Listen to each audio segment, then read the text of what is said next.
You have probably figured already, I completely, utterly suck at following a hype train. Damn train! In fact, I suck at it so much, I've unlocked the ability to vacuum my floor by doing the worm. What I'm good at, or at least not garbage at, is insulting my stupid self and extrapolating from incomplete data.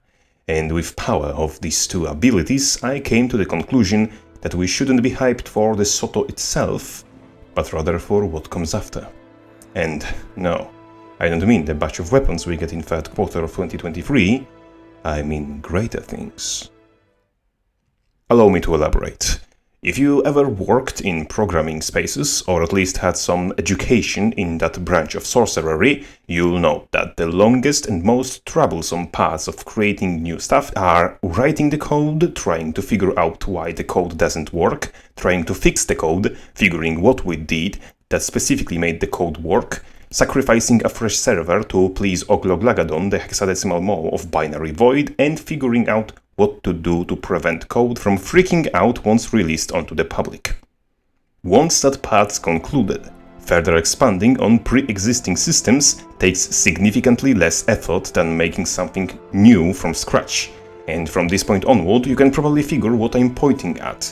For the same reason why we aren't getting new weapons on the same patch we get weapon mastery system, we can expect more new weapons to come plenty in the future. Weapon mastery, however the frog will it be implemented from the user's perspective, makes future content delivery easier from developer's perspective. And yes, that is a little bit of wishful thinking considering Aiden's previous track record.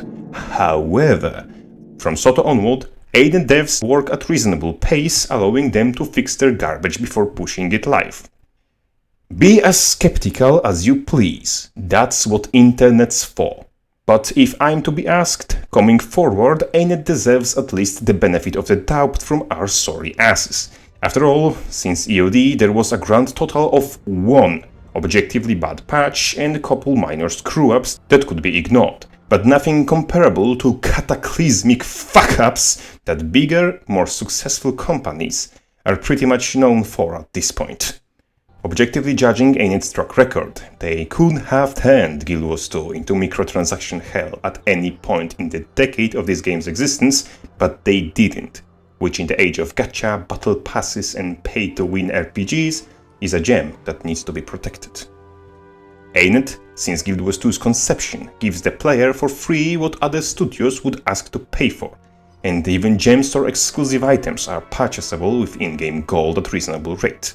But I'm steering off topic directly into the roadside ditch like the expert driver I am, back onto the rails. SotO sets up features for further releases really bloody well.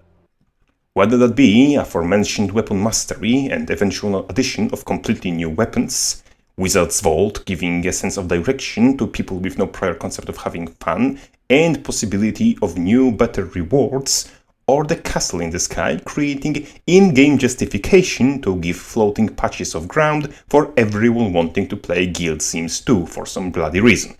Even the rather niche stuff, like fixing the AFK farming issue, are possible with new systems, as from what we were told, rifts theoretically can spawn anywhere and can spawn legendary bosses.